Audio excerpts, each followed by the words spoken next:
Alright guys, welcome back to another edition of Raw Intuition Inside Scoop. We've got another really great guest for you today. We've got Professor Spira, who is a Mucusless Diet Healing System practitioner and expert. He's a webmaster of mucusfreelife.com, founder of Mucus Free Life LLC, which publishes several books of Arnold Ehret and other authors. He also has an annotated version of the Mucusless Diet Healing System, Rational Fasting, as well as a book, Spira Speaks. So I just want to bring Professor Spira onto the channel and have him kind of explain to us what the Mucusless Diet Healing System is, how it has affected his life and those around him that he knows that are practicing this diet style / healing system, and just kind of go over the basics of and the principles of this system. So, Professor Spira, thanks a lot for joining us. It's a pleasure to have you. Greetings. It's a pleasure to be here. Thank you. All right, so I guess we could just start off. Who was Arnold Ehret? And what is the Mucusless Diet Healing System that he came up with? All right. So Arnold Ehret was born in Germany, Baden, Germany, in 1866, and growing up, he had some health issues, and he was diagnosed with what they considered to be an incurable disease. When you say they, we're talking about the burgeoning medical establishment. I wouldn't call it established in the way that it is today, but it was kind of getting its start back then. And this is over in Europe.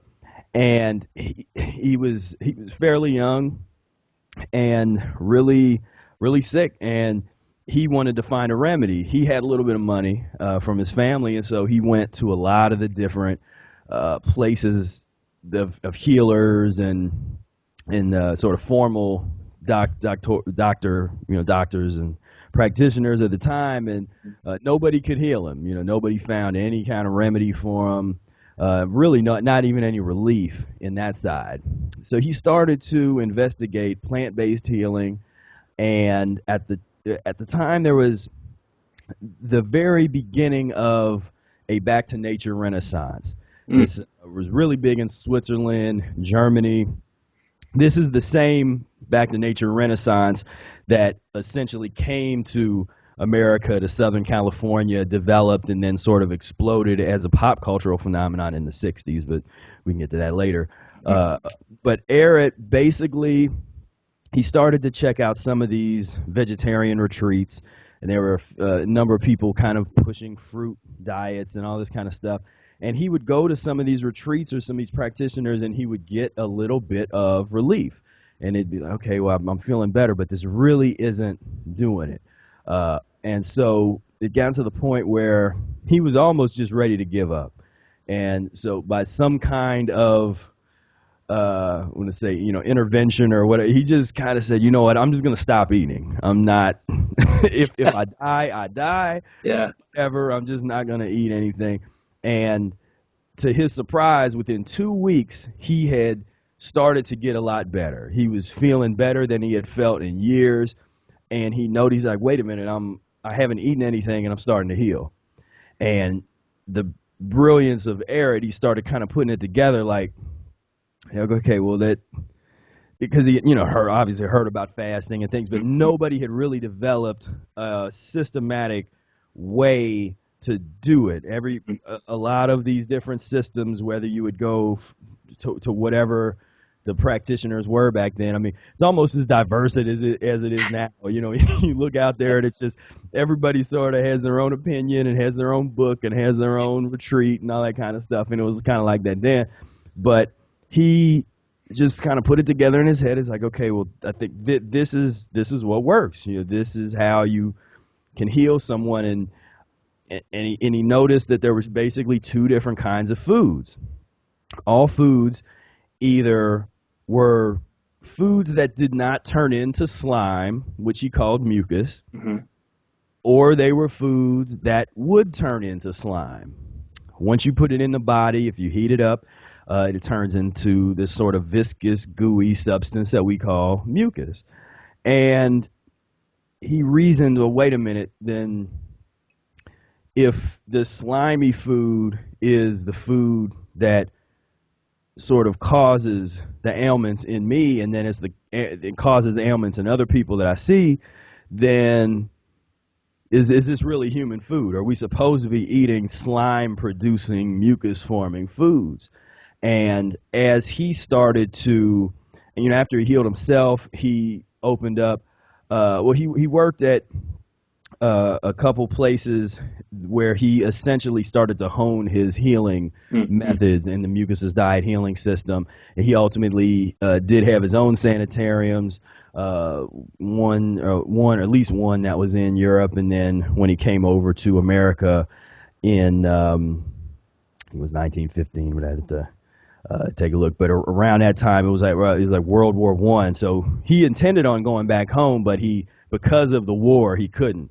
So he had to stay in America, and that's when he hooked up with some of the people he hooked up with in America. Fred Hirsch and Benedict Luss, who he had already worked with a little bit earlier, and so he was just at the forefront of this entire movement. There was a lot of people that was investigating, the raw foodism and fruitarianism and vegetarianism. Of course, the word vegan wasn't invented yet. Yeah. And so there was a lot of infighting in these organizations because there's people that they wanted to keep eating their pus-forming foods, which are meat and dairy, and the fish. Like, well, I want to call myself. That doesn't even make any sense. I want to call myself vegetarian, but fish is okay. Fish and eggs. Like, I don't know what garden your egg and fish grew out of. Right.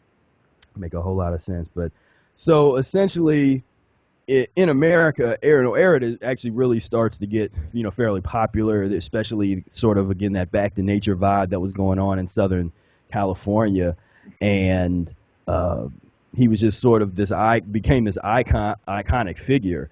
And toward the end of his life, he was selling out these big rooms where everybody would in that day pay $100 to see him speak, which today that would be like $1,000 or more or something. So he was getting real popular, and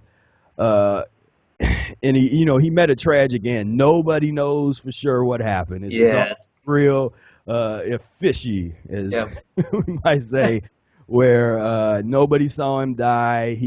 They say he got a basial fracture. He was leaving sold out presentation that he had just did, a lecture he just did. It was totally sold out, killed it, and he was walking across the street. As the story goes, a slick street, had new shoes on, and supposedly fell and fell on the back of his head and had a basal fracture.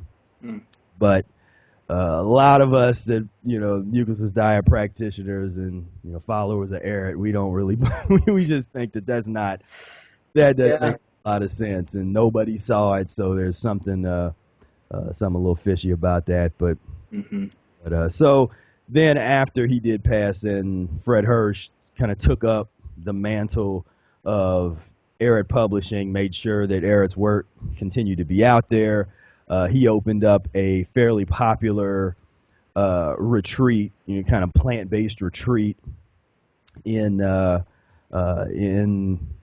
was California, and people like Einstein. I mean, there was a lot of famous people that would go there. Einstein went there. Some other famous actors and this kind of stuff. And so Ehret he's been an elite figure, or a figure that elites know about. Right. So you'd be surprised on who knows about it. I mean, to this day, people don't realize they sit down at an Apple computer that is directly influenced by the work of Professor Arnold Ehret, because Steve Jobs was an Ehret fiend early in his life, in that real creative period. when he was putting that company together. And so, so Ehret's really had a major influence, much more so than most people would ever realize or really give him the credit for, because when people read his work, some of the things that he says and the propositions he makes are so controversial that even people that respect him and like him, like, yeah, I really like most of what he says, but there's a few things he says that really gets on people's nerves, and they're just like, oh man, I can't promote him. I can't, like, I want to like him, but I can't, because there's certain things he says that just really goes against everything that people like to teach about when it comes, whether you're talking about nutrition or some of these other theories. Yeah. So just, real controversial figure, one that they have tried to bury, the historians and the people that, you shouldn't get out of, a medical history of medicine or a history of naturopathy or anything without, Ehret coming up in the discussion. But they've done a good job of, kind of keeping him suppressed, because it's so powerful, and you can't get, he doesn't promote a lot of the things that most people in this field make money from selling. Yeah. A lot of people make money, selling the herbs or selling supplements or the vitamins or this or that. And he was very much, and he's not opposed to rational use of herbs, so I get that straight. But yeah, the focus is always on the diet, transition, and fasting. Mm-hmm. And then we can sort of talk about what I call the ancillaries, the exercise and the enemas and the whatever it is, all the different, the massage and, whatever, we can get into things that can aid the elimination process, but the body heals itself. You can't take something that's going to heal the body. Exactly. So that's pretty much, Professor Arnold Ehret. I got into the Mucusless diet about 14 years ago, and I was 280 pounds, or I was actually probably about 300 pounds. Because I'd even gained a little more weight. I was 280 for a long time, and then right before I got into the diet, things got pretty bad. Oh. I was way up there. I was real close to 300 pounds, and just suffered from a lot of ailments. I had, chronic migraine headaches almost every day, and sleep apnea. I was using a little oxygen mask thing when I was sleeping, and I used to snore real, just crazy loud, and just overall, bad health. But I didn't know that it could be any different. I thought that it was normal to take pharmaceutical medications every day of my life for the rest of my life, because I'd been taking them since I was 7 years old. Oh. And everybody in my family, from my mother who died when I was in 6th grade, and my aunt, and everybody I knew took medicine. So that was almost like a rites of passage to become an adult. Like I feel older, and because I'm taking pills, and it's like, kids that start drinking coffee. Exactly. Because they see their parents drinking coffee. Exactly. Yeah. And so pretty much within 6 months, I lost about 100 pounds and overcame the most intense of those ailments. I stopped using the CPAP unit. I stopped getting sick all the times. I used to just always be sick, just be blowing my nose all the time, and that kind of thing. And so I basically, got over that, and just kept going. I didn't stop. I was like, this is going to be my path, and decided to really go down it and see what's on the other side. Yeah. Wow. See, that right there that you just covered, I mean, that should be enough to get everybody to read this book, read about Arnold Ehret and what he's accomplished. But like you said, his information has somewhat been suppressed, and you are using your website and YouTube to get his message out. So how has that been going? It's been going really good. I've been really excited to see, especially young people. There's a lot of young people, teenagers and young people in their early 20s, and A lot of young people are starting to check out the book, check out the lifestyle. Hmm. 'Cause I really, you can say the name of the organization, Mucus Free Life, the mucus free lifestyle. That's really what I like to uh, really focus on, because it's really not just a diet, where it's like, well, what do I got to eat? It's like, well, I mean, we can talk about that, but Yeah. there is also a philosophy that goes with it, a whole way of looking at the world that's a lot different from these other uh, lifestyles and traditions. It's a very unique kind of experience and mode of life to be in. But yeah, things are going really good. And the main thing is challenging, because I'm pretty much kind of by myself. A lot of the stuff I'm doing, I have to do it all. So I disappear for a while, and people are like, "Where's Spira at? You told us that this was gonna be," because I'll say something's gonna come out, like, yeah, something's coming out next month, and it'd be like a year later, "Where's this thing at?" I'm like, "I'm sorry, I just you Yeah. know time." And so I just look at it like it's like that now, but in 10 years, it's just nobody will even know about all this process of sort of building Yeah. things. But I wanted to build a foundation of a new culture and a new community, and in order to do that, it just takes a long time. It's different than if you're just trying to sell a product. If you're just trying to make some money and sell a product, you do something way different than what I've been trying to do. Yeah. But you really want to try to build a community of people that can support each other and kind of educate people to a whole new way of thinking. Then it takes some time. Yeah. Definitely takes some time. Well, that's good. Good stuff.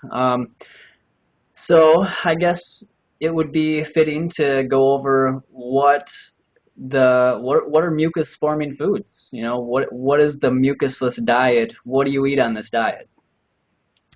So the mucusless diet, as a strict definition, would possibly be different from the mucusless diet as a healing system. Okay. Mucusless diet healing system. So a mucus-free or mucusless diet strictly would be mucus-free fruits and mucus-free vegetables. Mhm. And so that is going to basically be the fruits that have the least amount of fat in them, and vegetables that have basically no starch or no fat associated with them. Those are total mucus free foods. Okay. But we don't try to get people to just eat like that right off the bat. That's something a lot of people want to try to put that in their mind, especially if they're coming from some of these other more strict uh, sort of avenues, whether it be there's certain raw food communities or certain fruitarian aspirants, and there's these different communities where they're just really strict about a certain principle, like Yeah. this principle: if you don't do this, then you're not in the club anymore. And what we try to say is, look, like we're about incremental change and transition. So you're just because you ate some processed vegan food one day, you're not out the club. That's part of your transition. That's part of your relapse process. Hmm. If you understand how to transition properly, you keep moving forward. You don't sit there and be all feel sorry for yourself or be hard on yourself or guilty or anything like that. Once you know the principles of the system, you keep moving forward. So that's all the stuff, your basic, your fruits, your melons and your berries, and it's just all that kind of stuff. The fatty fruits, I'm not a fan of those. Whoops, sorry. Those can be mucus forming. The avocados and all that kind of stuff, which I know that just makes some people cry. They A lot of just people don't want to hear that. and it's like I'm not telling you to not eat it, just because it can be part of your transition if you eat it properly. I'm just saying be mindful Yeah. that that's not a mucus-free item, no matter how much you try to make it. I mean, you can no, but when I ate it, it was like, no, look, it's fine that you eat it, but I'm just saying it's not Yeah. mucus-free. Yeah. Because just take the meat of an avocado and take the meat of a watermelon and cook both of them as Hmm. an experiment, And tell me what happens to the watermelon and what happens to the avocado. The Yeah. watermelon the watermelon is so, I mean, it pretty much, you could probably boil it away. There would be so little bit of anything left. But that avocado is going to cook down into a slimy, viscous, mucusy sludge. Yeah. So, and you can do that with any food item if you really wanted to do your own test to see, well, what is mucus forming and not mucus forming. And it's not meant to be a scientific test. It's just more of an empirical kind of deductive test. If you can kind of, okay, well, I deduce if I cook it down and it turns into slime here, kind of like what you would do with rice. You know, they make bookbinders glue out of rice. Yeah. And if you cook rice long enough, it just turns into glue. Right. And so it's the same with a lot of other mucus forming foods. So we say mucus forming foods as a umbrella term, but it can further be divided into mucus forming foods and pus forming foods. So pus forming foods indicate any food item that involves dead, decaying flesh or decaying blood, like white blood. Yeah. And so that's going to be your meat and your dairy. Those are pus forming, and pus is a very concentrated form of mucus. You know, if you use mucus as the umbrella term, so it's very concentrated, and that's why it's so dangerous to eat it. And that is one of the items that we say get off of as soon as you can. Now with me, it took me a while to totally get off of meat. There was a couple months where I was still kind of eating it a little bit, and I really wasn't totally committed to the system yet, and I wasn't doing all the different components of the Mucusless Diet Healing System. And but once I got kind of past those couple months, I was cool for a while, yet I still wasn't out of the woods. I would kind of go back every now and then. So it took me about a total of 6 months where I was totally meat and dairy free. Okay. So I say that just to get in perspective, because a lot of people I work with, most people I work with, I mean, they were able to get off of meat and dairy faster than I did, which is beautiful. I'll tell my story just so if it's hard for you to not get discouraged, you just got to keep working the system, and eventually you'll get there, because as long as those poisons are still in your system, you're going to crave them. But as soon as you really get rid of that stuff out of you, then you'll no longer crave, those poisons, and you'll get to the point where if you try to eat it, it'll make you sick. And you'll know. You eat it, it's just like, okay, that was a bad idea. Yeah. And, so that's the pus forming. The mucus forming foods are going to be your starchy vegetables and fatty fruits or fatty vegetables. Anything in that vegetable world that's like that. Now, with the mucusless diet, we're not hardcore about the raw, like say sort of a raw foodist would be. Yep. Where within the mucusless diet healing system, you combine raw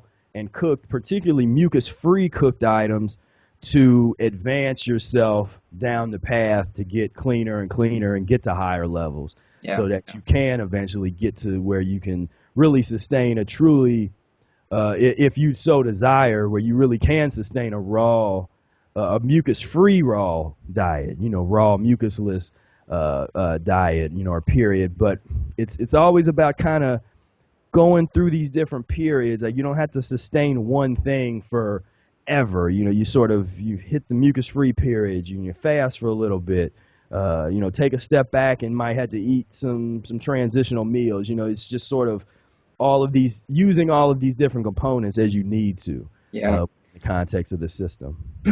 Yeah, and I see that a lot in the raw food community, where people will just stick themselves onto one path that they feel they cannot, deviate from, and they end up failing at it, and they go back to eating pus-forming foods. Right. And so, that is what I really love about the Mucusless Diet Healing System is that system of transitioning. I myself had a pretty good transitional period, and I'm I'm still not 100% raw. Sometimes I'll have some steamed mucusless vegetables. Mm. Um, and so I think just having that variety or that cushion that allows you to, work your way into it over time, I think that's so important. And and yeah, I mean, I think that's why the mucusless diet healing system is a great path for people to take. That even if they want to get to 100% raw vegan, this is something that they should really get into so that they can reach that level, successfully over the long term. Hmm. Yeah, Yeah, definitely agree with that. yeah. So what else is a part of this system? I know there's enemas. What is the significance of using enemas for this? Yes, the lemon juice and distilled water enema. That's Right. our thing. Of course, Ehret, the classic one out the book is the water enema. The lemon is maybe that's the one embellishment that we've sort of made to the Mm, system. Uh, Even though I know there's an earlier instance of it, but there's in a book related to Ehret, one of Ehret's students in her book actually mentions lemon juice enemas, and so that is just so it's still connected to the whole Ehret thing. But mm, Ehret basically says it's very important when you're fasting. While you're fasting, you want to be doing enemas. You want to keep those poisons moving, cleaning. Just get your basically just keep irrigating your colon, getting that stuff out of there. And when you're starting the transition, it's really important. Now there's long-term practitioners, Brother Air and myself and Takora and a number of other people that have just made it a daily practice. They just do lemon juice enemas every day, mm. and of course it's controversial because it's like, oh well, but depending on how you read Ehret, there's if you the one connotation is in one section where he's talking about internal baths. He basically says that it's mandatory when you're fasting. You definitely do it when you're fasting because it's really kind of dangerous not to. Hmm. And but it's not harmful and it's advantageous. Kind of the more you do it, uh, just indefinitely. And so that's something that within the community, everybody sort of finds their own groove Hmm. based on, what everybody has talked about they've done. Usually when I'm working with somebody, I tell them to just do one every day for 2 weeks. Give yourself 2 weeks of doing it every day, and then you will get a sense of what it's all about. Because you can't just do one or two and really learn anything about it. Yeah. And if you're a person that is concerned about not having natural bowel movements or something like that, I always say, and it's in the Mucusless Diet book, wait until you have a natural bowel movement. Have a natural bowel movement, and then do the enema, which will essentially irrigate and kind of cleanse some of that slimy. Because when you have a bowel movement, you really shouldn't have to wipe, and if you do, there shouldn't be a slimy residue left Yeah. behind. But when you're eating mucus forming foods, or you have intestines that are totally filled with slimy mucus, that's inevitable that Yep. you when you wipe is going to be slimy. So when you do an enema, you're irrigating and you're sort of getting that slime on out of there. You Yeah. just sort of just keep on breaking it down. You don't let it sit in there and ferment and get all nasty. It just kind of moves it on out. So we look at it as a just sort of a general hygiene Hmm. principle. Just sort of just like you brush your teeth every day, you need to do your enema.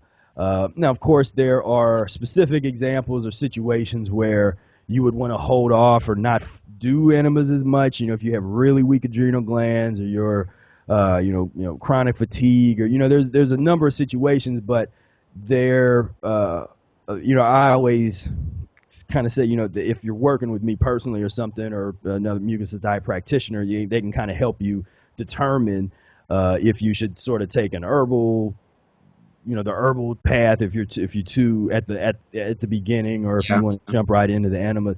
It's rare when I can't get somebody into them, at least in the beginning, because it is important if you've never done them and you've never really cleansed to get that stuff moving. Right. Now, when you start to combine systematically the enemas with improved diet and short-term fasting periods, you start off with 24, 48-hour, juice fast, and that's what Ehret recommends in the beginning, because we can always get more aggressive. We can always do water fasting. We can always do, there's few people that I recommend investigate dry fasting, just personally, because I've seen what happens when they do, because they're not ready for it. Physiologically, they're just not at that level. But most people do not have a problem with fruit juice fasting, or for me, one of the most aggressive fasts is just straight lemon juice. You just juice like 2 lemons and you drink that down, and that's all you have all day. I mean, that's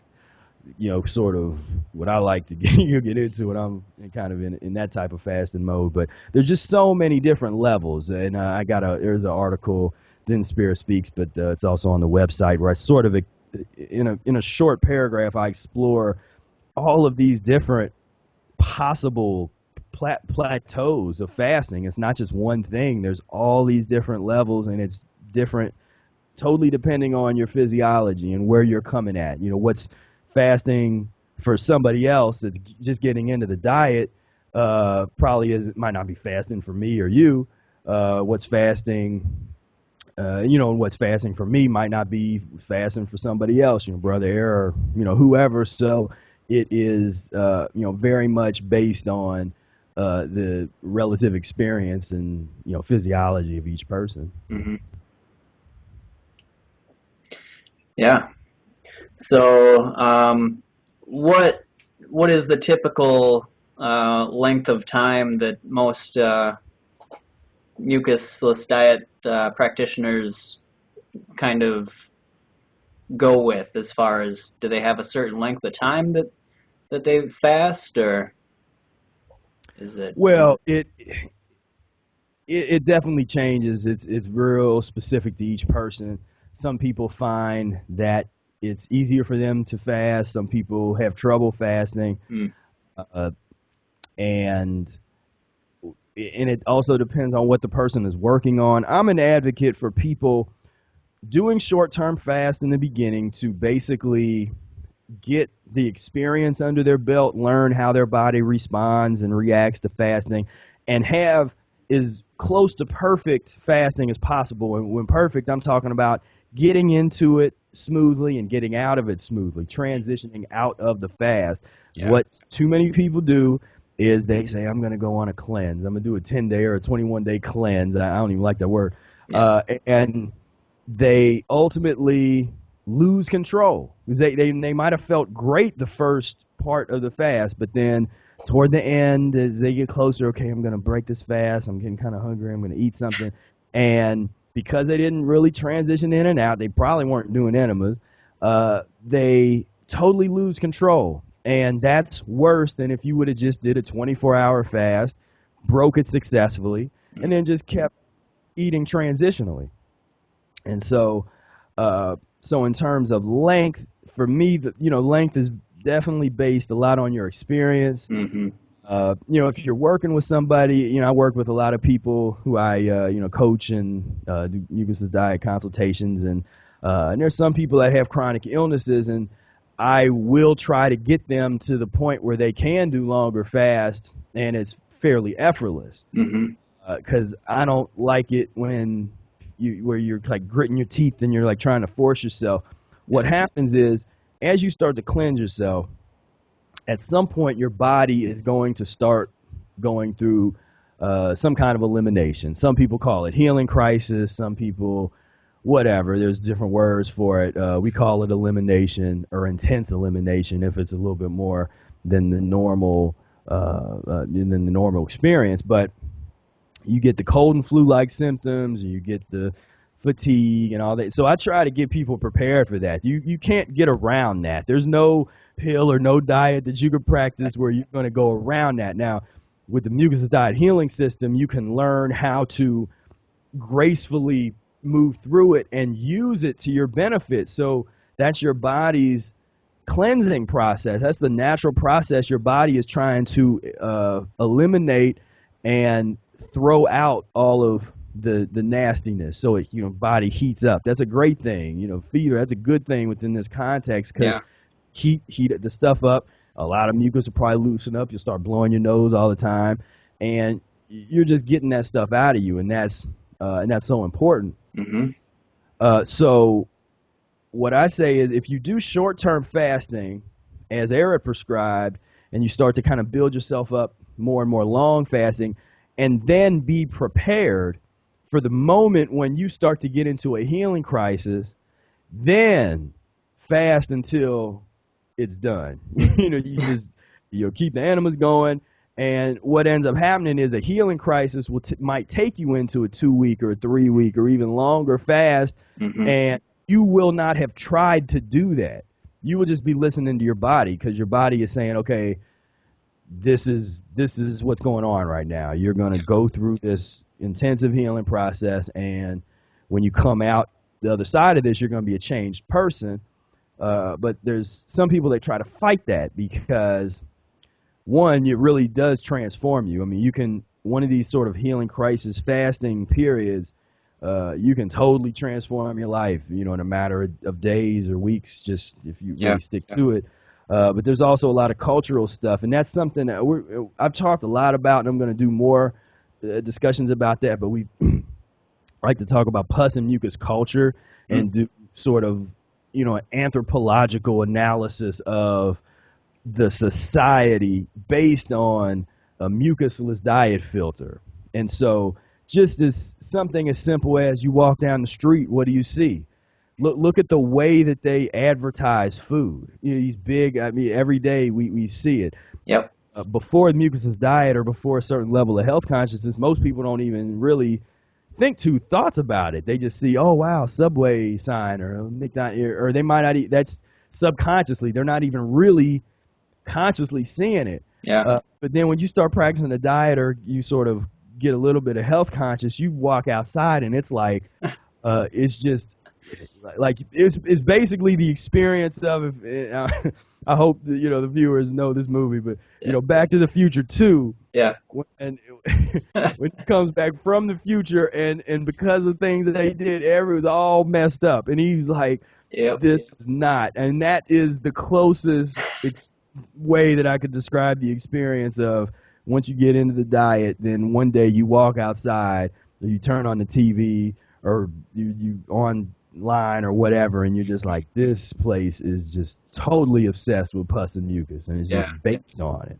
Right. And so that cultural understanding helps us, on one level, it helps us understand how deep our addiction to mucus forming foods is, and why it's like that. It's been programmed since we were little children to just, this is what it is, McDonald's and Happy Meal, Burger King, and then you start to see the absurdity with it, because a lot of,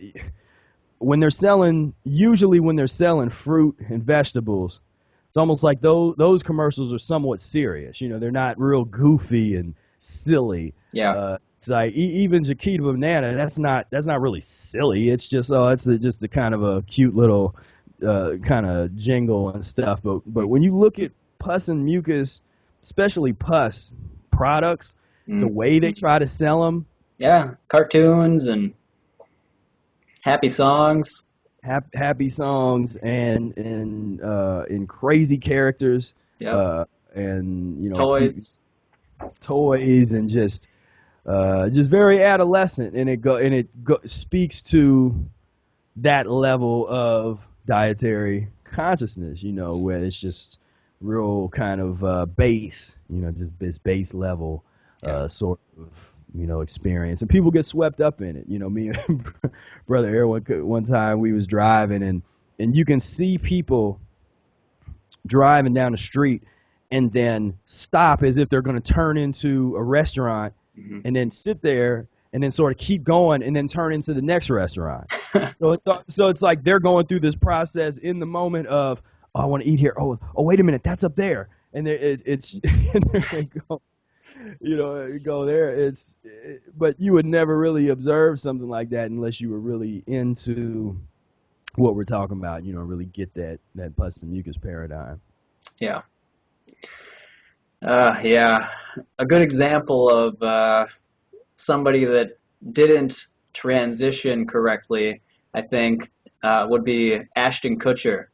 Back, what was it, a couple of years ago when he when he had his little pancreatitis attack or whatever. He tried to Yeah, go all fruit, and I can only imagine what his lifestyle and diet is like.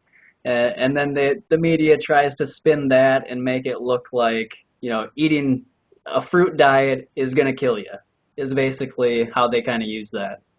right. Yeah. That was crazy. And I wrote an article about that one because I was just like, nah, this is. And the funny thing was it sort of gave a little publicity to Ehret and to all, Yeah. because it was kind of like, well, who's Ehret? What? Yep. Arnold Ehret. So people were kind of looking into it and stuff, and so I was kind of got a little bit of mileage out of that. But yeah, it was. I might even posted something on his on his Facebook page, and someone's like, "Man, you didn't Yeah. you really needed to transition." I don't know what you was. In his comment, he said something like, uh, "Eric, oh, he must have been misinformed." Like, what are you talking about? You didn't even obviously read the book. You are misinformed. Exactly. Crazy. It's- but yeah, that's.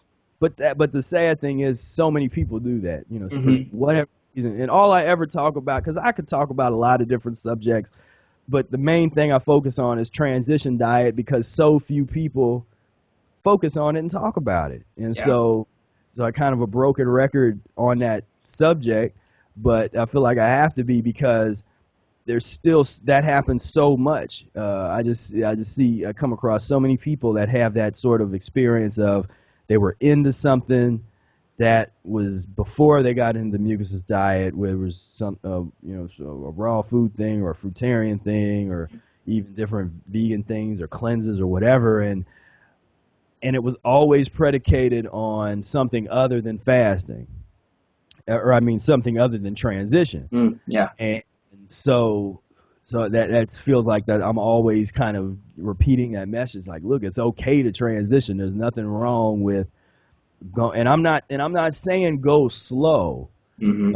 I'm also not saying that you have to push yourself to so fast that you got to feel like you're where different people have been practicing a long time. Like you have to be where they're at tomorrow. That's one reason why I don't talk a whole lot about what I'm eating day to day. Not because I want to like be secretive or not tell people. It's just because people want to try to do what I'm doing. Yeah. It's like the past, even like if I say what I did the past couple weeks, people probably try to do it. And I'm like, I don't really want to, like, you don't have to, like, you do your own path, like, just because the principles, what got me to this point. Right. And dealing with the principles, and each day, some days are better than others.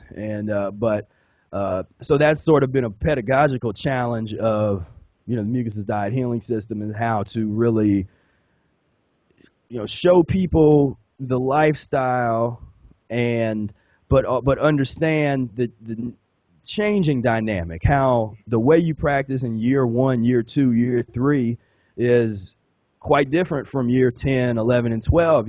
It's always changing. It felt like I sort of became a new person every 3 years. Mm. My consciousness would change. I would look different physiologically. Every 3 years, I pretty much would sort of go through some kind of transformation, and so you're constantly evolving and changing, and so but that's something that it's hard to consider that, I think, for some people, because they want to know what's the final destination, where are we trying to go, and it's like, Right. well, I'm not going to tell you what the final destination is. That's for you to discover. Yeah. I can give you the principles and a path, Hmm. and the rest is your self-discovery of, based on your physiology, your own aspirations, what do you want to do, what are you trying to become. Hmm. uh, but it's not for me to say or to tell anybody. Yeah. Yeah, it seems like our society, because it's gotten so fixated on quick fixes and having immediate results, surgeries and all these things. I think that plays into a lot of why, people just want to jump right into the expert level and they don't want to take it at a not so much a slow pace, but at a conscious, intelligent pace, that's going to allow you to, succeed long term. Right. But that is just the society we live in at this point, unfortunately. Yeah, yeah, yeah. True. So, if somebody wants to um, start practicing the mucusless diet healing system, what would you suggest that the first couple steps they take just to prepare themselves and kind of start getting into it? So step number one is get a copy of the book. However you get it, of course I promote the annotated, revised, and edited edition. A lot of the people that have read both the original text and my text or my edition say go with my edition because it has the original text with a few necessary edits Mm-hmm. to sort of modernize it just a little tad bit, Yeah. and but then there's commentary. So it's like if you've come across something like an annotated Bible or an annotated piece of literature where in the at the end of the chapter, they sort of talk about things or in the margins or something. They have a running discussion that analyzes the text and the different layers of meaning and that kind of thing. And so we have that. So that would be the first thing I would do. Then the next thing is once you read the book, then you sort of have the foundation for the next steps. And the next step is if there are questions that you have after you read the book, then you want to seek people out.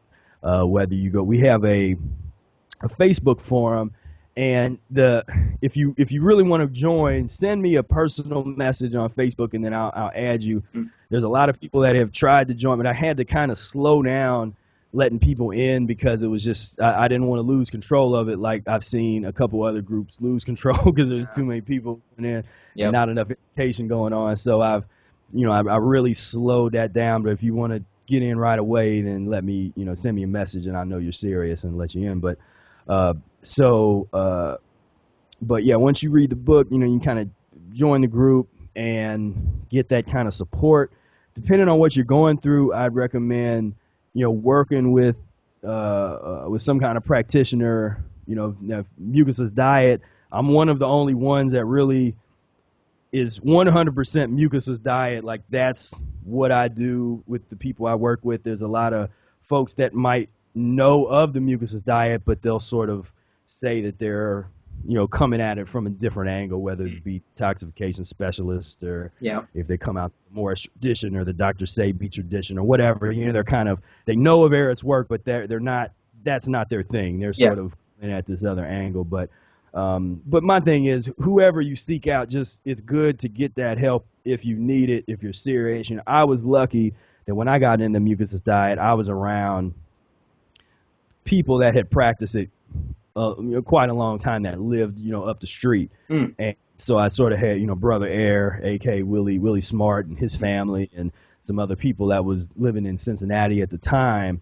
We it was just a small little community of people, and this was before a lot of the internet stuff, way before the Facebooks and all this kind of thing. So I just immersed myself into the community and the local community and the diet, uh, I just learned a lot from just that immersion. I try to not replicate that experience, but pass along those kinds of things that I needed when I started the diet. If I'm working with somebody one on one, or if I'm, some of the things I'm working on an e-course that I hope to have out in the next month or two. And so some of those kind of details are going to be in there. It's going to be kind of walk you through the entire mucusless diet healing system and give you the basis and the foundation to take things to the next level. But number one, read the book. Spira Speaks has the lemon juice enema instructions in it, so I would say get that book too. Yeah. Check that out as it toward the beginning in the first volume, and then get yourself an enema bag, and just get be open minded. When you read the book, when you go, just you don't have to agree with everything that Ehret says to practice the Mucusless Diet Healing System. And 'cause I don't agree with everything that Ehret says. But that doesn't change or affect how I practice a diet, Yeah. because Ehret comes from a tradition of writing that's a bit, let's say, antiquated. I mean, it's just a more old school approach where there's philosophy that's embedded into the practical information. And I think that throws a lot of 21st century readers because they're used to sort of this idea of scientific writing where and it's not really, and that's not even real science, what a lot of people think is. They're like, well, that's not scientific. It's like, yeah, but which medical journal are you reading? Or science journal? Or because we can have a conversation about specific articles or whatever, but nobody does. They're reading something off of BuzzFeed or something. Yeah. So I'm just that kind of gets on nerves. Like, look, man, we got to sort of elevate our whole discussion when it comes to that kind of thing. But with Ehret, what we're basically saying is it's not about science, it's about art. So you would be better to think of the Mucusless Diet Healing System as an art form. And where when you learn how to play an instrument or you learn how to draw, you study the principles, and that's what the Mucusless Diet Healing System book is. It's the principles of transition, a little bit of philosophy to throw in there just to sort of, just start to transform your consciousness a little bit and, sort of expand your horizons a little bit. Mm-hmm. And but then you are responsible for taking those principles and practicing them to turn them into something for yourself. Yeah. And that's what every musician does. They go to a teacher, and the teacher gives them the fundamentals and gives them a little bit of, life lessons, philosophy stuff. But you are responsible for practicing 8 hours a day if you want to become a really good musician or whatever it is. And so that's the framing I try to apply for people to the Mucusless Diet. Look at it, because the majority of people that read the Mucusless Diet book are not scientists. They don't publish in scientific journals. They've never read a scientific journal, and they're peer-reviewed studies. I mean, they don't, yet they're still using that sort of concept and that term. Mm-hmm. Ehret, like Leonardo da Vinci and some of these other individuals, there was a tradition of artists that you were sort of all of the above. You were like an artist and an inventor and an engineer, and a philosopher and a spiritual, theologian. And just all of the above. You were concerned with, the Renaissance person, as they might call it, and that's really what Ehret was. A true Renaissance man of his era, and it comes through in his writing.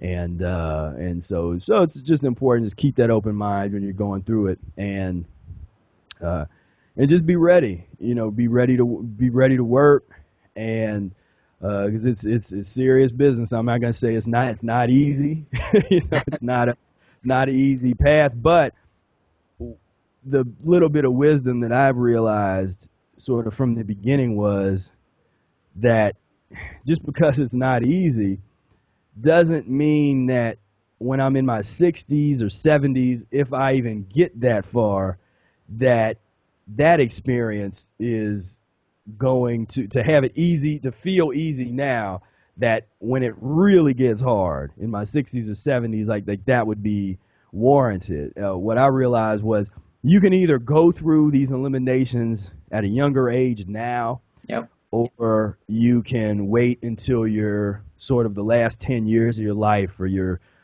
when you're waiting on your deathbed to kind of go through them. I would prefer to go through it with a little younger body and go through it now.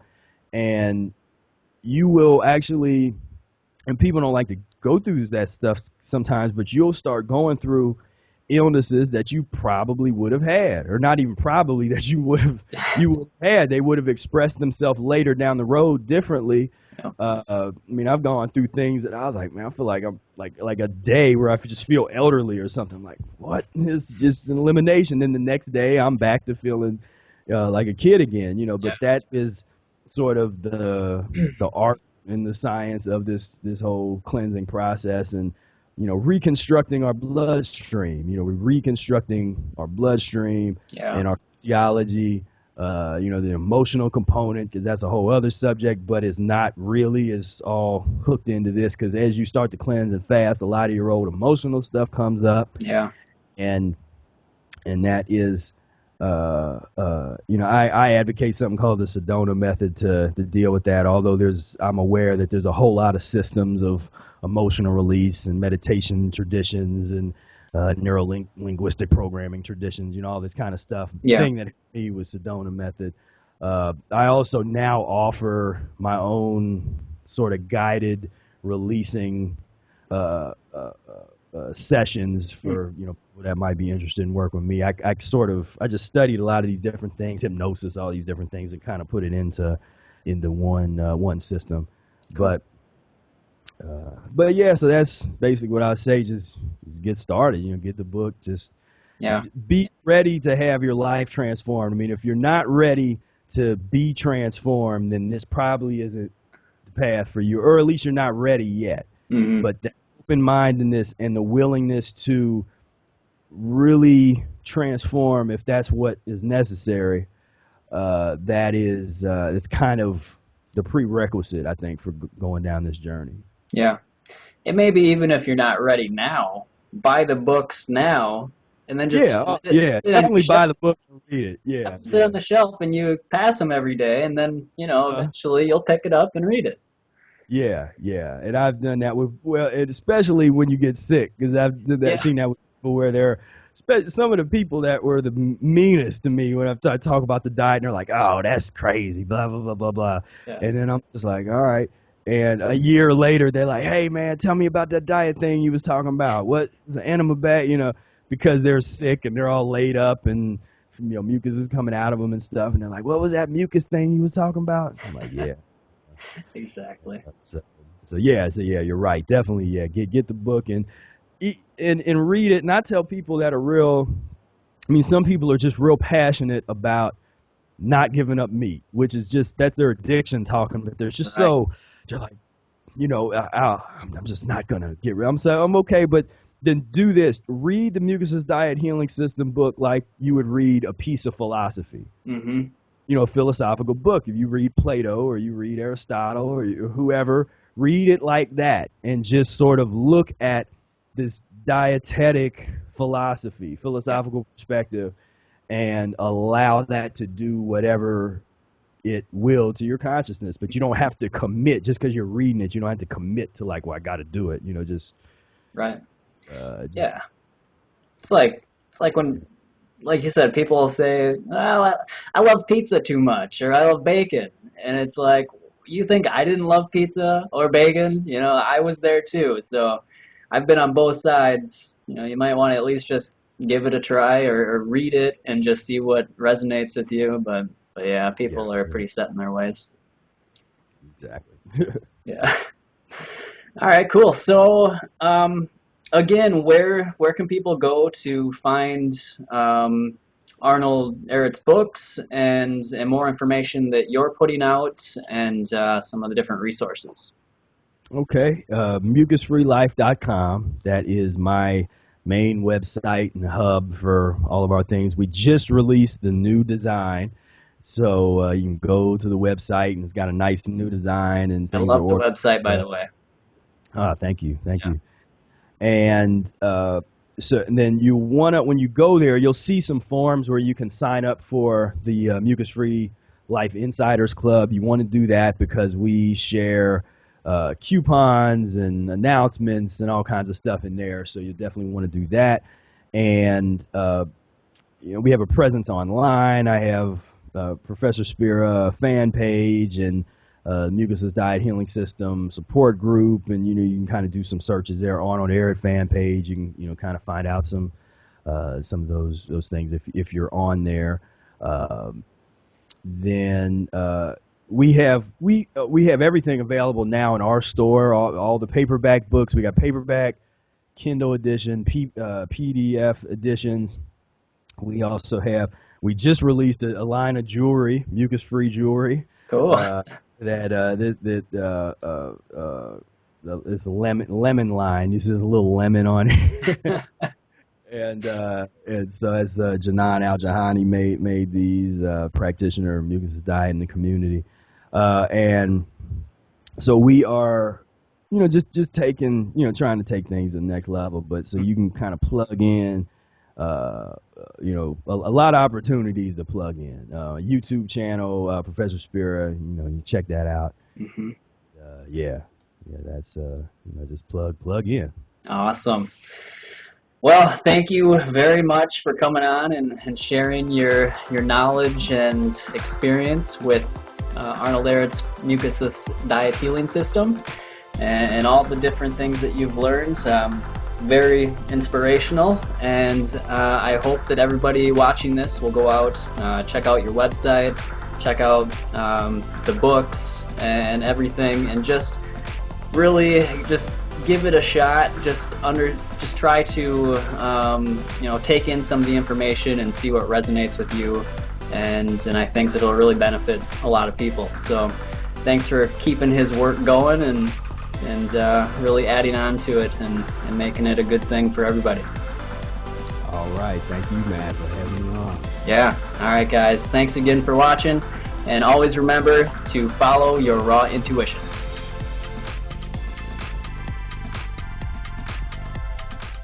Detoxify your mind and body. Be the change you want to see. Small steps towards living better. Small steps to where I want to be.